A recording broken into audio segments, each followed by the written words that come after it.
नमस्कार, मैं भारत शर्मा आप सभी का स्वागत करता हूं हमारे YouTube channel crack facts Z में।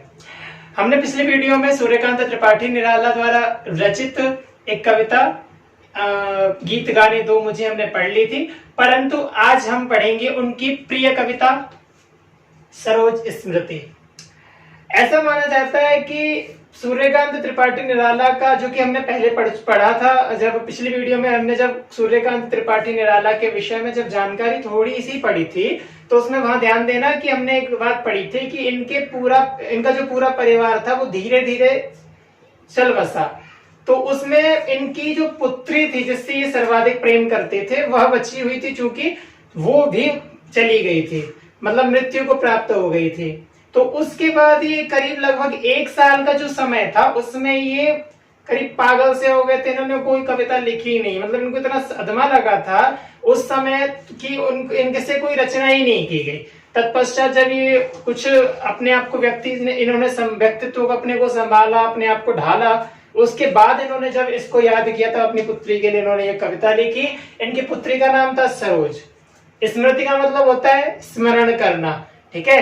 तो अपनी पुत्री को स्मरण करते हुए सूर्यकांत त्रिपाठी निराला उसको श्रद्धांजलि पूर्वक एक कविता लिख करके, एक पद्य कुछ लिख करके उसको श्रद्धांजलि देते हैं, ठीक है।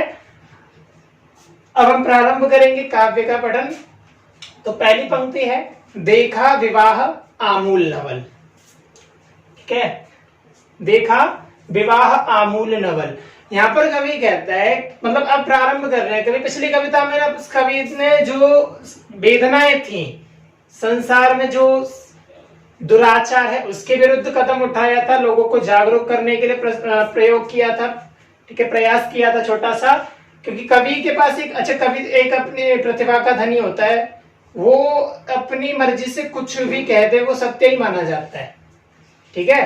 तो कवि कहता है कि देखा विवाह आमूल नवल। अब ध्यान देना कि यहाँ पर 2 शब्द है, एक तो विवाह आमूल है और विवाह नवल है। आमूल का मतलब होता है अमूल्य। अच्छा, यह प्रश्न उठता है कि अच्छा आप ये बता दो कि आपकी बेटी का विवाह अमूल्य कैसे है, अमूल्य कैसे है? ये कोई स्पेशल विवाह है सामान्य विवाहों से? तो कहता हाँ ये स्पेशल विवाह है। कैसे स्पेशल है? कि मेरी पुत्री का विवाह है तो मेरे लिए स्पेशल है, ये पर्टिकुलरली सूर्यकांत त्रिपाठी निराला के लिए स्पेशल है। और कहा कि नवल है, फिर ये नवल कैसे है? फिर से वही प्रश्न कि ये नवल कैसे हो सकता है? आप ध्यान देना कि नवल इसलिए है, तो वो खुद कहते हैं कि नवल इसलिए है कि ये गरीबी से भरा हुआ विवाह है। तो फिर वो प्रश्न कर देते हैं कि भाई अगर आप कह रहे हो ये गरीबी से भरा हुआ विवाह है, तो ध्यान देना कि इससे पहले भी गरीबी में तो कई विवाह हुए हैं, तो क्या फिर आपके विवाह में ऐसा कौन सी खास बात है?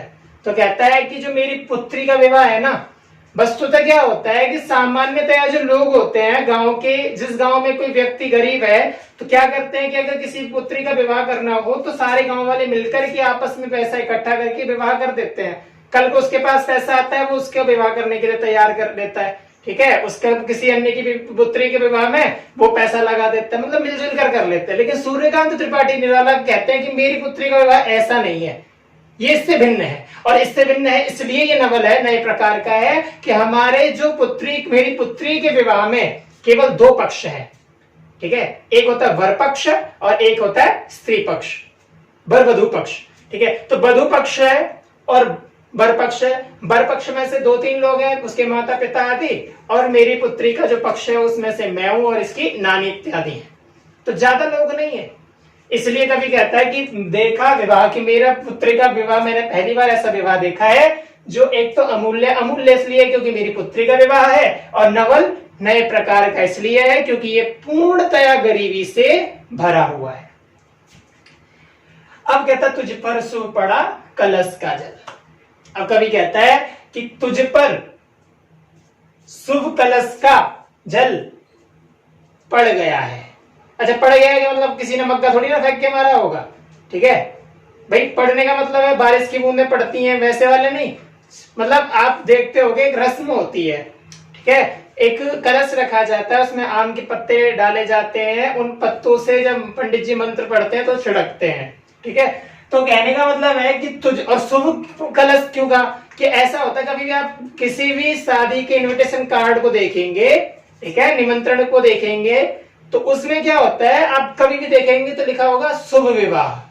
तो शुभ विवाह क्यों लिखते हैं? शुभ विवाह इसलिए लिखते हैं क्योंकि हमारी पुत्री दूसरे व्यक्ति के घर जाती है और उसके घर में अपने शुभ कर्मों, शुभ चरणों को रखती है, कदमों को रखती है।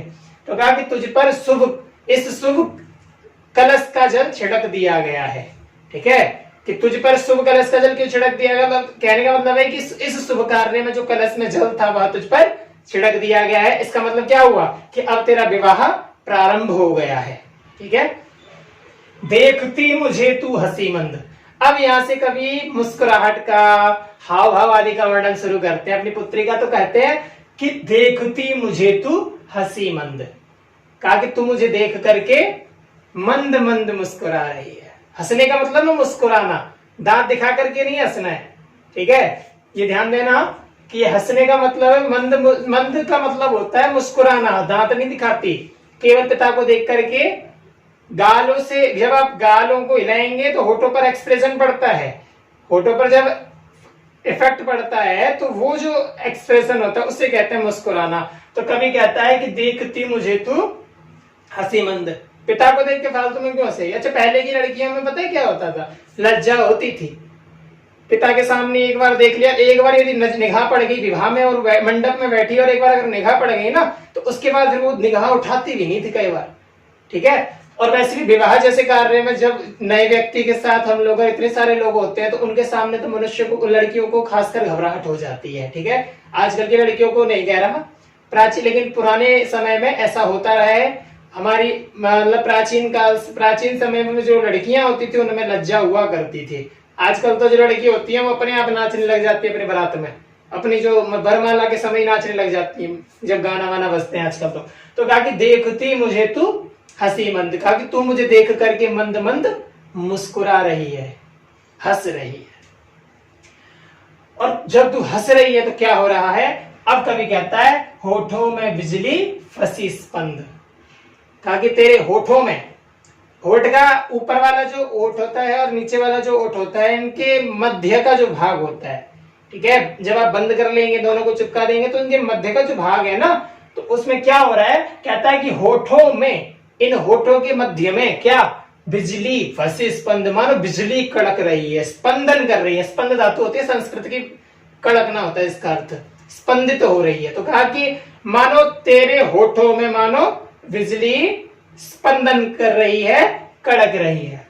उर्मे भर झूली छवि सुंदर, कहता है उर्मन होता है हृदय, तो कभी कहता है कि तुम्हारे माने हृदय में, ठीक है, तुम्हारे उर में, हृदय में झूली छवि सुंदर, तुम्हारे प्रिय, अभी प्रिय तो कहीं नहीं है तो क्या किसकी छवि झूलेगी, तो भाई एक ही की झूल सकती है जिससे तेरा विवाह हो रहा है, ठीक है। तो कहा कि उर में भर झूली, माने झूला झूल रही है तुम्हारे उर में, तुम्हारे एक उर में एक सुंदर छवि झूला झूल रही है। छवि कैसे झूल रही है, तो कहा कि प्रिय की अशब्द श्रृंगार मुखर, कि तुम्हारे प्रिय की अर्थात तुम्हारे जिसका तुमसे विवाह होने वाला है उस प्रियतम की, तुम्हारे मंगेतर की, होने वाले पति की अशब्द, जिसका वर्णन करने, जिसके श्रृंगार का, जिसके सौंदर्य का, जिसके स्मार्टनेस का मेरे पास श्रृंगार करने के लिए भी शब्द नहीं है, इसलिए अशब्द कहा कि श्रृंगार मुखर, कि इतने उसके उस मुखरित श्रृंगार का, उसके उस सौंदर्य का, वो भी खूब मतलब बहुत स्मार्ट है, ठीक है। तो उसकी स्मार्टनेस का मेरे पास वर्णन करने के लिए कोई शब्द नहीं है। उस प्रियतम की, उस पति की, होने वाले पति की तुम्हारे हृदय में सुंदर छवि मान झूला झूल रही है। अब कभी कहता है, क्या कहता है, तू खुली एक उच्छ्वास संग। अभी हमने पिछली पंक्ति में एक बात बताई थी कि पहले की लड़कियों में लज्जा हुआ करती थी, उस काल में जब कवि कविता लिखता था उस काल की बात कह रहे हैं। तो कहता है कि उस काल में क्या होता था कि लड़कियां ना शादी की बात करके, शादी की जैसे कोई घर पे आया विवाह की उसके बाद चली तो वो प्रसन्न हो जाया करती थी, इसमें कोई दो राय नहीं है। परंतु होता क्या था कि वो चली जाती थी अपने कमरों में, लेकिन जहां पर बात चल रही है वहां नहीं होती थी, वो मुस्कुरा के चली गई। अब विवाह के जो समय, उस विवाह का जब समय होता था तो वहां पर क्या होता था कि वे घबरा जाती थी। ठीक है, कि हमने हाथ धो कर दी, हम शादी हमारी हो रही है, हम इस बात से प्रसन्न है, लेकिन हो किससे रही है? जिस व्यक्ति को हमने जाना ही नहीं है, जिस व्यक्ति को हम जानते ही नहीं है, एक तो उससे विवाह हो रही है। ठीक है, ऊपर से इतने सारे लोग हैं, उनके सामने हमें सजा कर लाया जा रहा है। ठीक है, तो वहां पर थोड़ी लज्जा लड़कियों में होती थी। पर आजकल के समय में क्या है, आजकल जब मंडप पर वो जो घूमने वाला वो जो पहिया सा होता है जिसके ऊपर खड़े होते हैं वर और वधू, माला पहनाते हैं, गाना बजाते हैं, वो वही नाचना शुरू कर देते हैं। तो आजकल के विवाह में और प्राचीन काल के विवाहों में, आजकल की लड़कियों में और प्राचीन काल की जो लड़कियां होती थी, प्राचीन क्यों कहेंगे, मतलब इस काल की तत्कालिक परिस्थिति बता रहा हूं, तो उस काल की लड़कियों में अत्यंत भेद था। ठीक है, बहुत अंतर था। तो कहता है कि तू खुली एक उच्छ्वास संग, कि तू एक जो तू घबराहट से बैठी, तू कपकपा रही थी। ठीक है, तो वो जो तू कपकपाहट थी तेरी वो कैसी थी, तो वो जो घबराहट थी तेरी वो दूर हो गई। तो कैसे? तू खुली एक उच्छ्वास संग। उच्छ्वास का मतलब होता है लंबी श्वास लेना। ठीक है, एक लंबी श्वास ली तूने और तू खुल गई। जो तेरी कपकपाहट थी वो तेरी एक लंबी सी तूने सांस जो भरी उससे वह थम गई, कपकपाहट बंद हो गई। ठीक है, और उससे क्या हुआ? अब विश्वास स्तब्ध बध अंग, कि तेरे प्रिय के प्रति जो विश्वास था, तेरे कपकपाना जो बंद हो गया, उससे अब तेरे अंग अंग से छलक रहा है।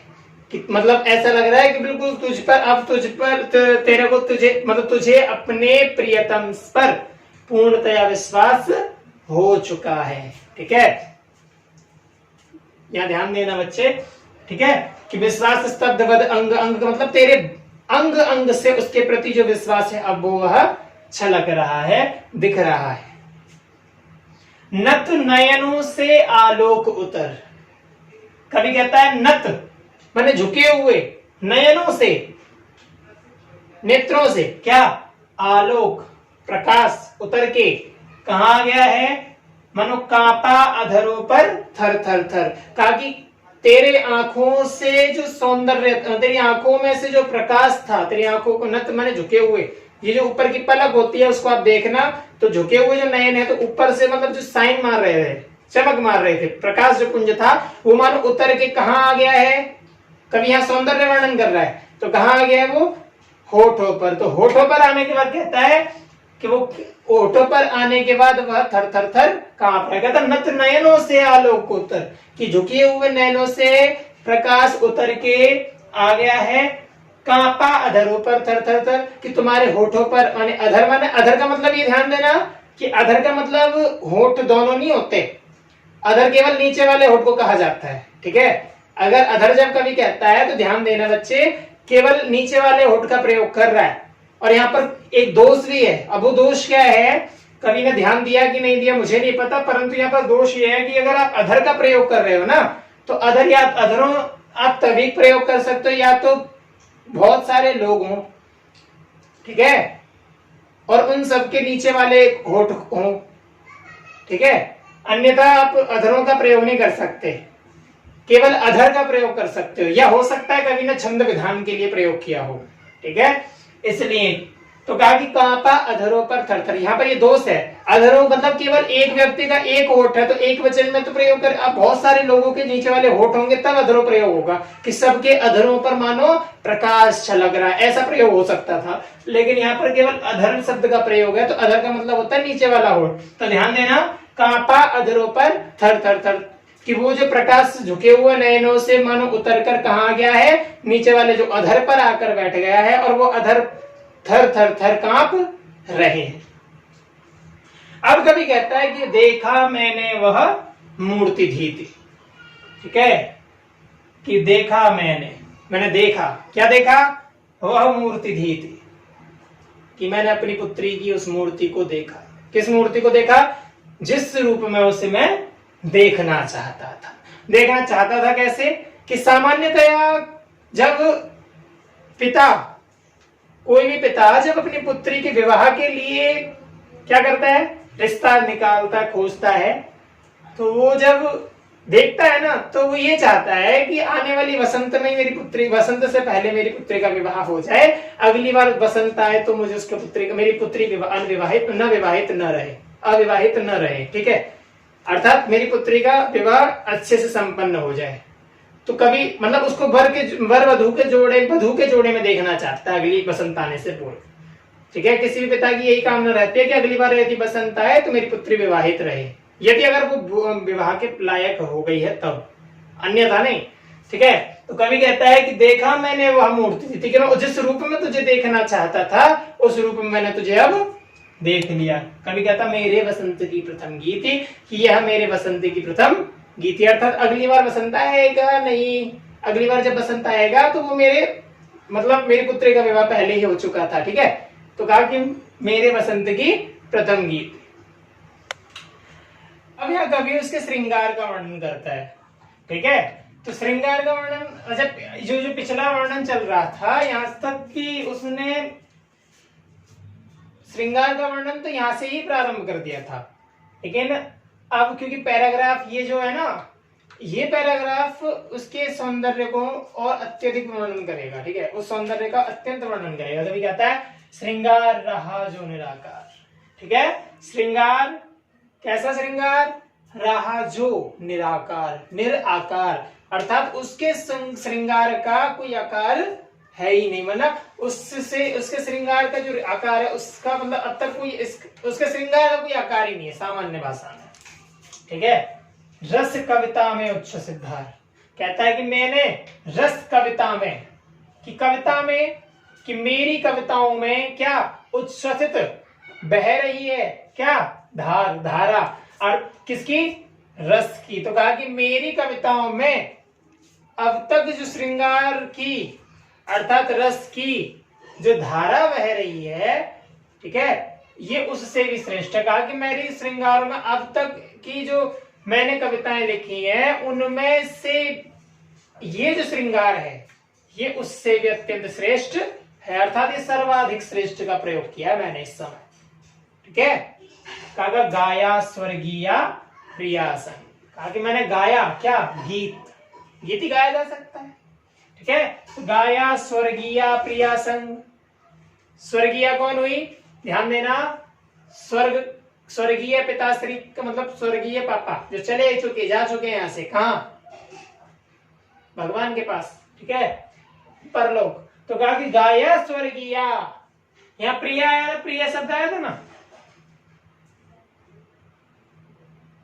ये रहा, ठीक है। ये प्रिय शब्द जब आया था तो प्रिय का मतलब होता है पुरुष, या ठीक है, और यहाँ पर प्रिया है, तो प्रिया में जब स्त्री प्रत्यय लग जाता है, ताप प्रत्यय लग जाता है, तो प्रिया शब्द बन जाता है प्रिय से, ठीक है। तो प्रिया का मतलब हो गया स्त्रीलिंग शब्द, जब स्त्री प्रत्यय जुड़ गया तो स्त्रीलिंग शब्द बन गया। तो प्रिया कौन हुई?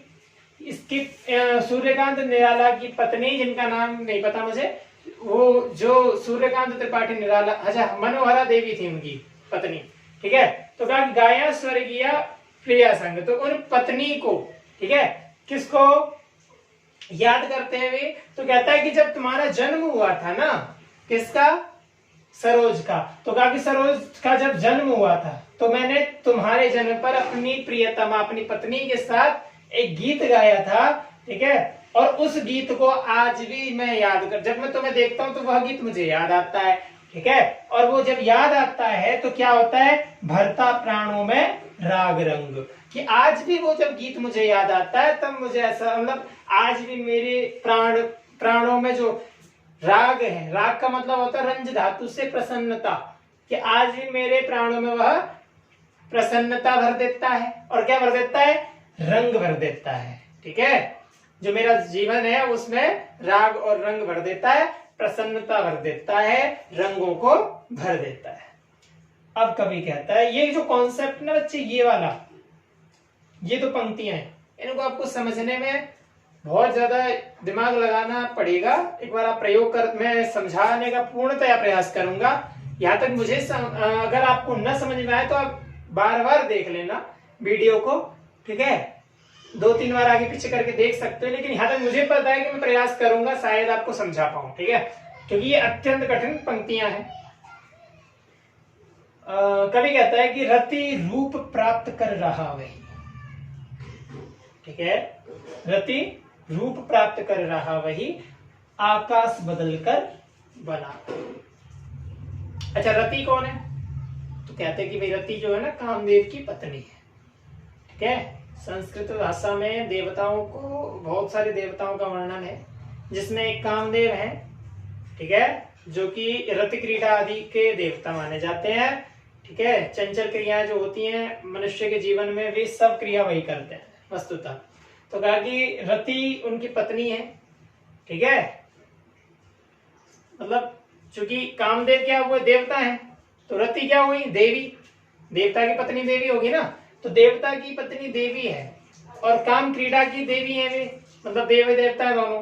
तो कहने का मतलब ये है कि दोनों के दोनों जो देव देवता हैं, ठीक है, वो आकाश में अंतरिक्ष में रहते हैं, ठीक है। तो कहता है कि जो तू है ना, मतलब वो सबसे सुंदर देवी है, तो कहता है कि रति रूप प्राप्त कर रहा है, ये तेरा सौंदर्य है वो मानो साक्षात रति के समान लग रहा है, ठीक है।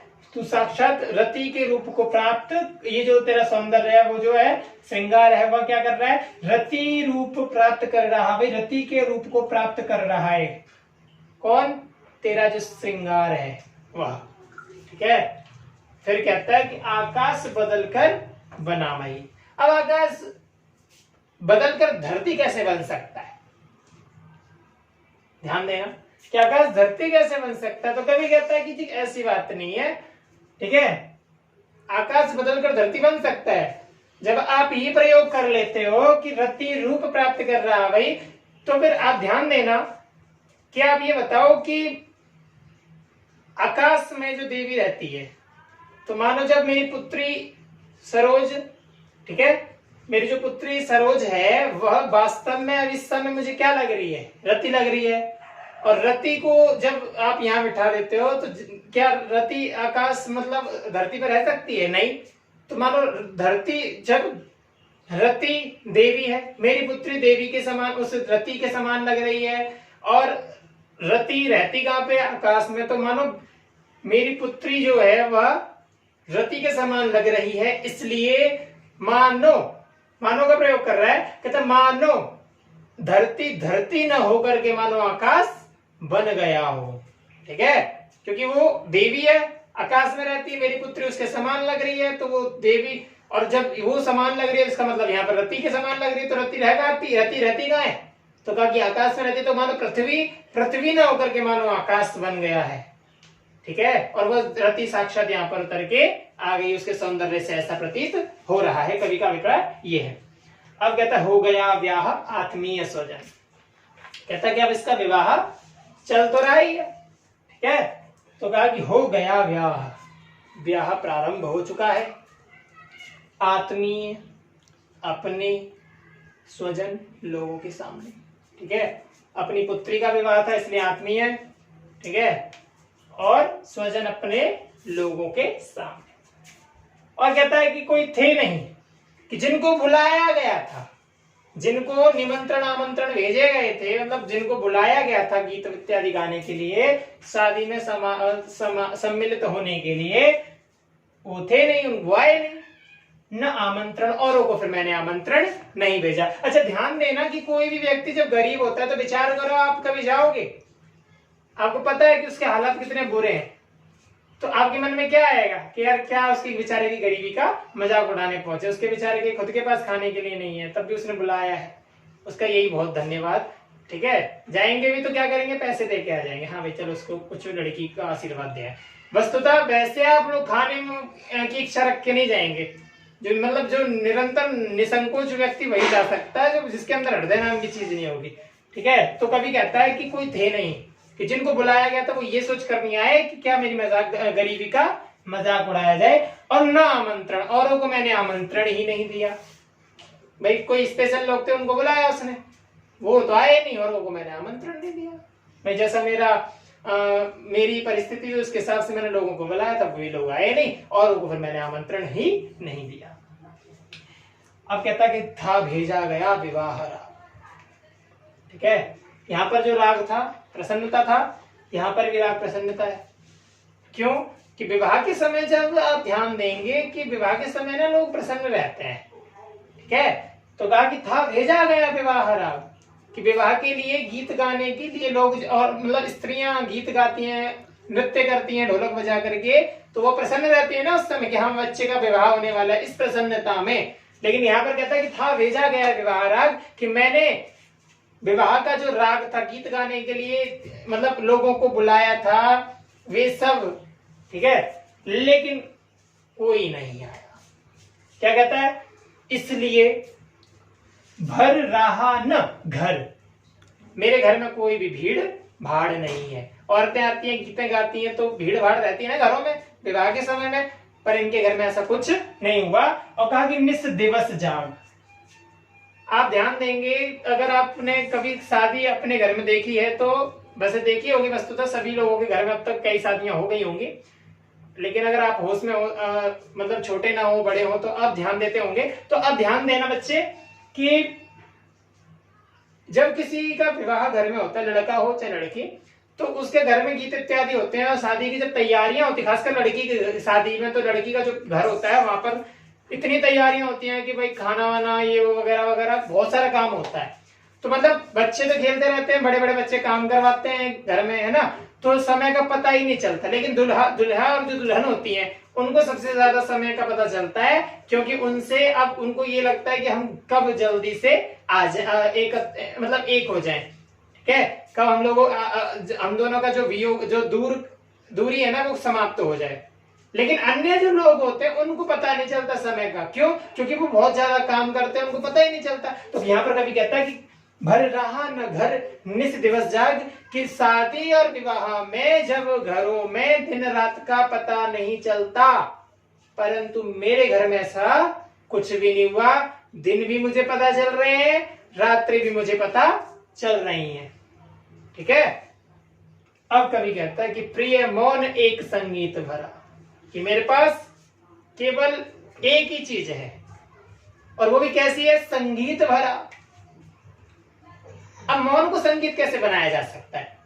आप ध्यान देना कि अगर आप कॉलेज जाओ या कहीं भी आप जाओ, साईं बाबा मंदिर नजफगढ़ पहुंच जाओ, और वहां से आने के बाद जब आप दुनिया भर के ऑटो में जहां मर्जी बैठ के जब आओगे, तो घर आने के बाद आपको क्या लगेगा कि वो जो ध्वनि है वो कान में अभी भी गड़गड़ा रही है। ठीक है, बहुत देर के बाद आपके कानों को तो हमारी जो इंद्रियों की शक्ति होती है वो कैसी होती है, मतलब आप स्कूल से आ रहे कड़ी धूप में, घर में आने के बाद अगर लाइट बंद है तो आपको लाइट जलने के बाद भी कुछ नहीं दिखाई देता। तो हमारी जो इंद्रियां हैं वो अपने आप को स्थिर करती हैं, ढालती हैं। तो कहता है कि कवि जो है वो हमेशा शांति में रहता है, क्योंकि उसके घर में कोई है ही नहीं, खामोशी रहती है। ठीक है, मौन के अलावा उसके पास कुछ है नहीं। जब मन किया कविता लिख दी, और कोई है ही नहीं उसके पास। जो सरोज थी वो भी नाना नानी के पास पलती थी, तो वैसे भी अकेले रहते थे घर में ये। ठीक है, तो कवि कहता है कि प्रिय मौन एक संगीत भरा, मेरे पास बोलने के लिए भी कोई नहीं है, अर्थात मेरे पास केवल मौन है, जो कि मेरे जीवन में हमेशा मेरे साथ रहा है, और इसलिए मैं उसको मानो हर समय मुझे वह संगीत की तरह प्रतीत होता है। ठीक है, नव जीवन के स्वर पर उतरा। तो मेरे पास देने के लिए उनको कुछ नहीं है। ठीक है, तो मैं क्या कर रहा हूं, मैं केवल उस मौन को ही, मानो मौन के साथ इन दोनों के विवाह को, जो नया जीवन शुरू करने जा रहे हैं, नव जीवन के, ठीक है, मैं उनको ज्यादा कुछ बोल के विवाह नहीं कर, नव जीवन के स्वर पर उतरा थी। मेरे पास जो मौन था मैं उनको मतलब दान, मतलब आशीर्वाद स्वरूप वह मौन भेंट कर रहा हूं। ठीक है, अब यहां ध्यान देना कि बच्चे भाषा शैली जो है अत्यंत सटीक प्रयोग किया है कवि ने। ठीक है, छंद का विधान नहीं है, परंतु आधुनिक छंद है ये। ठीक है, वर्तमान जो, क्योंकि हर पंक्ति दूसरी पंक्ति से मिलती जुलती है। आप शब्दों का चयन देखेंगे, अत्यंत सटीक प्रयोग किया है कवि ने।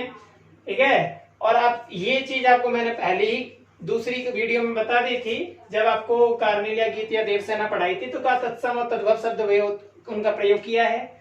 ठीक है, और अनुप्रास अलंकार है नत नयनों में, थर थर थर में पुनरुक्ति प्रकाश है, अंग अंग में पुनरुक्ति प्रकाश अलंकार है, और रति रूप में अनुप्रास अलंकार है, राग रंग में अनुप्रास अलंकार है। ठीक है, धन्यवाद।